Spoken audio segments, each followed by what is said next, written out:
selamat datang di Global Youth Action, the most entertaining YouTube channel. Kalian pasti punya cita-cita kan?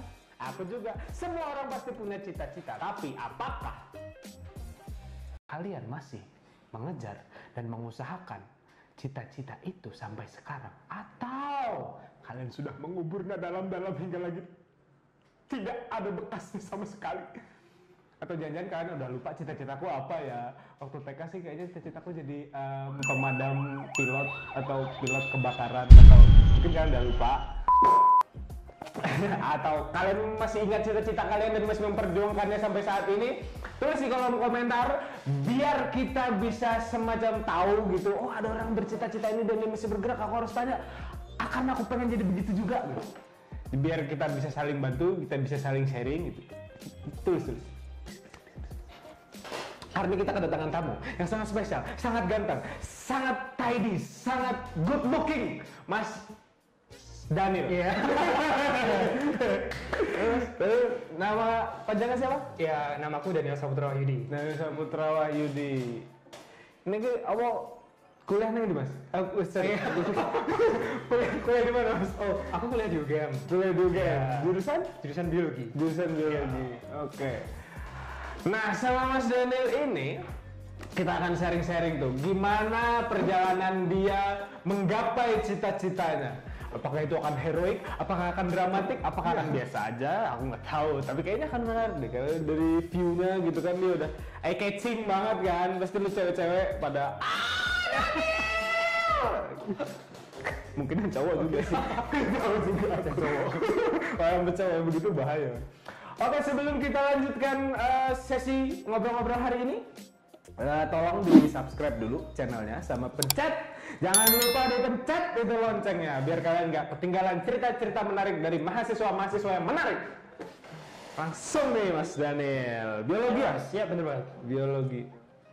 Aku dengar Mas Daniel ini, oh enggak, sebelum itu cita-cita apa sih? Cita-cita apa sebenarnya? Apa nggak mau langsung ke situ?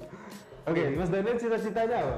Jadi dulu apa sekarang Mas? Yang dari kamu, yang sekarang aja lah, kamu mungkin kayaknya dari TK belum tahu apa-apa gitu, sekarang aja. Jadi cita-citaku sekarang mau jadi peneliti. Peneliti apa itu? Jadi peneliti di bidang biomedik. Oh iya, oke, jelasin Mas, biomedik Mas, aku agak kurang paham sama bahasa Ibrani begitu. Biomedik, Ya, apa itu Mas?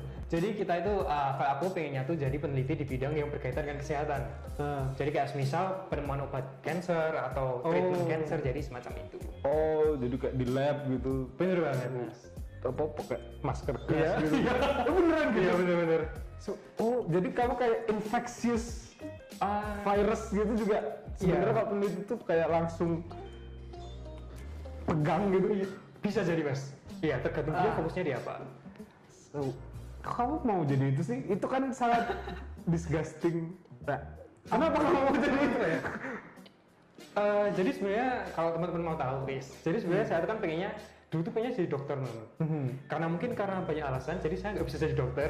Jadi saya tuh mencari jalan substitusinya, apa yang bisa saya lakuin. Nah, saya memilih salah satunya jurusan biologi, dan di biologi ini saya mau fokus di biomedik. Jadi saya tuh pengen membantu orang-orang, tapi dari mungkin dari sisi belakangnya mungkin.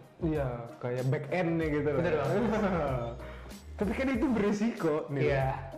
Tapi worth it nggak sih buat kamu resiko itu untuk niat baikmu itu? Atau itu terlalu berbahaya sebenarnya?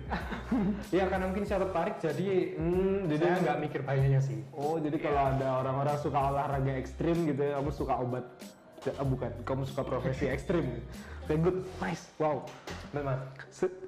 Berarti kamu udah S2 sekarang? Aku masih S1. Itu jurusan S1 apa S2? Kalau itu lebih ke fokus skripsi nanti ya. Oh, S1 udah bisa ke riset Ya, lebih ke fokus gitu. itu. Oh, begitu. Udah selesai S1? Bener Mas. Masih OTW skripsi. Oh, sambil kerja atau? Untuk sekarang aku fokus skripsi aja sih. Skripsi. Dulu katanya pernah jadi ini, analis COVID bukan? Iya, bener banget. Kenapa kamu mikirnya yang bernama ini? Wah, oke lah ya, kita kerjanya di kantor gitu, ruangan ber-AC tertutup gitu, tapi di depan COVID gitu, dan kamu bisa lihat kan itu kok. Kamu bisa lihat COVID berarti. Kita deteksi sih mas. Oh, sorry, jelasin dulu, analis COVID itu kayak gimana ada ininya? Bentuknya aku nggak ngerti itu gimana? Analis COVID gitu. Oke, jadi analis COVID dia tuh apa ya? Ya orang lab yang dia tuh kerjanya fokus ke deteksi COVID. Nah itulah yang aku lakuin. Jadi tahun lalu aku sempet apply jadi analis COVID dan puji Tuhannya keterima tuh. Nah keterima terus kerjaku adalah mengurusi sampel-sampel swab orang-orang. Seperti itu. Wow. Resiko ya Min. Iya. Itu alat deteksinya apa itu kalau biar tahu itu? Kalau kita karena kita sampel swab, jadi kita menggunakan qPCR. Iya, oke, aku sering lihat itu di TV. Mungkin orang-orang udah tahu. Lanjut. Oke, jadi itu. Terus pengamanannya waktu kamu ini pakai apa aja? Maksudnya prosedural gitu, kamu apakah kamu harus disemprot air hangat dulu atau nyemplung alkohol? Oke. Jadi kalau dulu pengamanannya kita tuh pakai APD lengkap. Jadi dari atas sampai bawah kita pakai hazmat. Jadi hazmat satu full, terus kita pakai spoon. Kita pakai sarung tangan itu 2 lapis. Dan kita pakai masker N95 masih dilapisi sama masker medis lagi, jadi 2 lapis. Oh, jadi kayak nggak bisa nafas gitu guys. Google gitu kacamata gitu. Kacamata juga iya. Coplen. Nggak usah. Oh, nggak usah. Berarti itu dari COVID pas kapan kamu apply itu? Udah berjalan, baru berjalan kamu langsung apply? Aku apply itu kira-kira bulan Juli mungkin. Juli bulan lalu. Itu setelah berapa bulan terjadi ya? Ya mungkin 3 bulan mungkin. 30, berarti masih hangat-hangatnya Ya, tuh. masih hangat-hangat. Kamu udah ngerasa kayak ini gak sih? Itu tuh kayak film zombie gitu. Iya, serius bener banget ya. Kayak ya aku nggak sampel orang, bisa aja kalau aku kena dan aku bisa sorry to say bye. Suasana di situ kayak gimana ya suasananya? Dia apakah kalian kayak ini sampelnya Nugroho coba atau kayak atau gimana? Waktu aku awal masuk itu kayak ini sampel COVID nih bahaya kan. Tapi lama-lama ya biasa aja sih. Ya kayak karena udah paham prosedurnya itu. Iya, yang penting protokolnya tetap dijaga. Tapi teman-teman rekan kerjamu aman semua? Aman. Alhamdulillah. Berarti cita-citamu itu sudah semacam ini ya? Gatel itu, nyantol lah ya di situ. Iya, benar sih. Kayak ada korelasinya mas. Kayak ada korelasi. Gimana perasaanmu pas? Oh ini cita-citaku banget gitu. Kamu waktu nganalisis itu, apakah kamu akan, I don't know, how you feel? So sebenarnya lebih ke seneng sih ya. Mungkin kalau Jadi kamu excited banget itu. saya minum. Mungkin anu sih kalau orang di luar sana kan pada takut. Tapi jujur saya selama 6 bulan jadi analis COVID itu tuh nggak pernah terbesit takut sedikit pun. Oh iya malah seneng aja gitu. Kamu kayak menantang gitu kan. Ya emang itu interestmu gitu. Iya. Ada ini nggak sih? Maksudnya kamu keterima itu tuh waktu jadi nge-apply jadi analis langsung keterima gitu atau ada kayak hambatan nggak yang harus kamu atau kamu mau apply COVID gitu? Aduh, nyawa aku, karena kamu takut gitu atau gimana? Jujur saya dulu apply itu mungkin 3 lebih instansi nggak keterima semua. Iya, dulu itu saya sempat apply di mobile VSL, jadi kayak semacam lab yang di dalam truk, semacam bus. Nanti kita testingnya di situ langsung. Itu saya nggak keterima. Terus saya juga pernah apply di, jadi kan saya pernah tergabung ke salah satu grup di UGM. Jadi emang benar-benar interest jadi analis COVID dan saya tergabung dan udah sempet ngirim form pendaftaran ke salah satu rumah sakit negeri di Solo. Saya nunggu tuh udah seneng banget kan, wah udah dimintain formulir nih, ternyata nggak keterima. Nggak keterima terus tuh. Nah sampai pernah di satu titik saya tuh hampir nyerah mas. Kayaknya ini bukan jalanku deh, gitu. Tapi saya di saat itu aku mikir nih sama diriku sendiri, aku mikir hidup tuh cuma 1 kali deh, maksimalin aja kuy. Jadi aku mencoba untuk daftar lagi dan puji Tuhan akhirnya di interview salah satu perusahaan swasta di Jakarta. Mungkin boleh nyebut mas? Nggak apa-apa. Oke, mungkin juga dekat. Kalgenino. Jadi saya apply di sana dan puji Tuhan langsung di interview. Dan interviewnya itu sekitar 2 atau 3 bulan setelahnya. Oh iya. Ya jadi butuh waktu ya 2 bulan lah, 2 bulan baru saya dapat di interview dan keterima gitu. Kamu memang pengen banget gitu waktu itu analisis COVID gitu. Betul banget. Jadi sebenarnya dasar saya kenapa saya daftar itu karena saya pengen banget kontribusi bagi Indonesia. Terus jawaban biasa. Iya. Karena apa ya, kayak saya di rumah nonton TV terus lihat case-nya COVID ku naik terus, kayak kok aku nggak bisa ngapa-ngapain dia. Ya udah aku harus apply ini, aku harus daftar. Meskipun waktu itu aku masih jadi mahasiswa. Kan jadi kayak iya bener. iya aneh kan. Jadi gimana itu? Kan kamu kuliah pasti online waktu itu. Bener banget. Tapi lu kan sibuk nyempling. Kayak gimana itu? Lu bagi waktunya?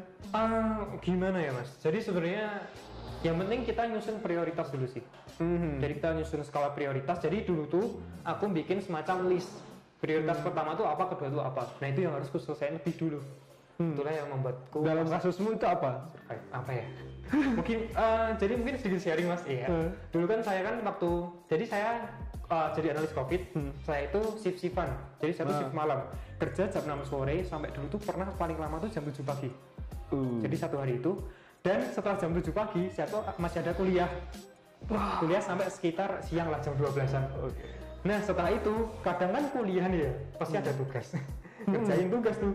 Ya sampai jam 2 lah. Terus habis itu ya kira-kira tidur 1 jam, 2 jam. Habis itu kerja lagi. Jadi siklus itu tuh berlangsung terus. Dan saya harus bikin skala prioritas itu. Yang pertama pasti saya prioritas analis COVID, terus yang utama. Nah yang kedua, saya tuh prioritas pastinya kuliah.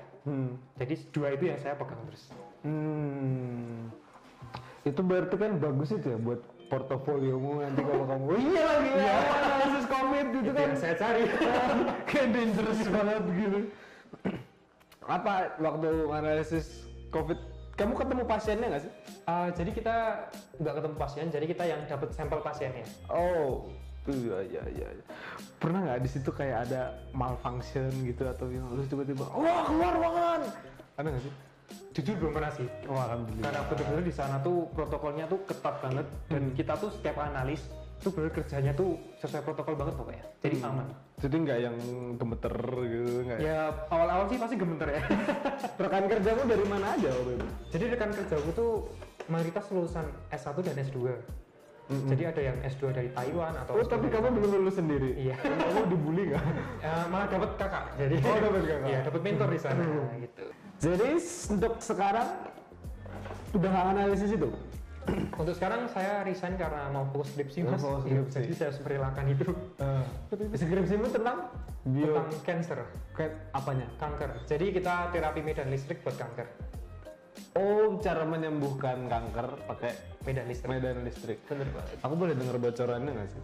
Oh, jangan. Itu bahaya, itu data. Berarti kita ini aja bahas cancer gitu. Oke. Kenapa kamu pilih cancer? Karena sekali lagi penyakit yang berbahaya itu kanker. Jadi saya nggak tahu kenapa tapi saya tuh suka yang berbahaya. Jadi Iya, saya kamu memilih- tuh sebenarnya aku tuh mau mundur cuma ini licin itu loh. Jadi kan kamu pas megang sampel COVID. sama badut. Itu Kenapa cancer? Karena berbahaya gitu. karena menarik sih. Iya. Berarti kamu tuh kayak ini ya, kan ada dukun gitu dia bab apa makhluk halus gitu. Kamu kayak sel halus gitu kamu Sel ya. pelindung. Ya nggak kelihatan gitu. Kelihatan dulu. Tapi ada. Setelah skripsi kira-kira untuk mencapai cita-citamu gitu ada kisi-kisi gak? Kau bakal ngapain? Oke, kisi-kisi pasti aku bakal berusaha apply S2 Di- di luar sana, di luar Indonesia. Semoga bisa keterima. Oh. Ya, pasti aku berjuang buat itu. Dan Habis itu balik gak? balik dong, cinta Indonesia. Jadi analis kan kena cinta Indonesia. Oh iya bener. Iya. Oke, udah mantau kampus yang mau dipilih? Masih struggling di situ. Masih berjuang untuk mencari mana sih yang cocok. Oh, banyak gitu ya. Tapi Memang. di bab masih kayak berurusan sama benda kecil tidak terlihat dan berbahaya itu. Iya, masih biomedical science. Tapi kamu di rumah tuh kayak punya tempat latihan buat itu nggak sih? Buat eksperimen gitu. Jujur, Virus gitu. Nyimpan virus bawa pulang. dulu cita-cita saya waktu SD, waktu SMP itu pengen punya mikroskop mas. Sekarang belum punya. Kan udah mikir kayaknya nggak perlu nih, jadi nggak usah. oh nggak perlu sebenarnya. Jadi lu kayak itu untuk mengasah keterampilanmu menganalisis itu gimana? Yang kamu lakuin apa? Oke. Kalau sekarang? Karena kalau kita kan deteksinya molekuler, jadi kayak mikroskop tuh kayak kurang penting mungkin. Jadi lebih ke PCR atau qPCR tuh lebih penting. Jadi itu yang saya fokuskan. PCR apa tau? PCR itu apa sih? Jadi PCR itu metode untuk mengamplifikasi atau memperbanyak DNA. DNA. Iya. Susah. So, ada DNA dari manusia. Bisa dari semua makhluk. Ada DNA terus Ya. diapain dia? Terus kita masukin ke mesin itu, kita tambahin reagen. Mesin. Ya itu mesin. Oh, jadi kayak adukan semen gitu. Iya, kita kayak bikin adonan mas, bener mas. Oh iya, aku kalau bab makanan, bangunan gitu tahu. Oke, ada tips nggak nih buat young leaders semuanya untuk biar mereka semangat menggapai cita-cita itu? Mungkin tips buat temen-temen, jangan pernah takut gagal. Karena hidup tuh cuma ada dua pilihan, berhasil sama gagal. Dan kita gak akan pernah tahu kita tuh udah sedekat apa sih sama keberhasilan kita. So jangan pernah mau takut gagal. Kalau mau coba, coba aja. Selagi masih muda, coba aja. Kan kesempatan masih banyak. Yang penting kalau kita berusaha, pasti kita dapat. Yes. Tuh lihat dia. Bahaya. Tapi ini gigi bisa kebayang. Kebayang. Oke, segitu dulu perbincangan kita sama Mas Daniel yang menyukai profesi ekstrim ini. Wow. Gila. Kita akan ketemu di video selanjutnya dan jangan lupa yang leaders sekalian untuk klik tombol subscribe-nya, like dan share, dan oh ya loncengnya juga dipencet ya. Jangan lupa. Sampai ketemu di video berikutnya. Dadah.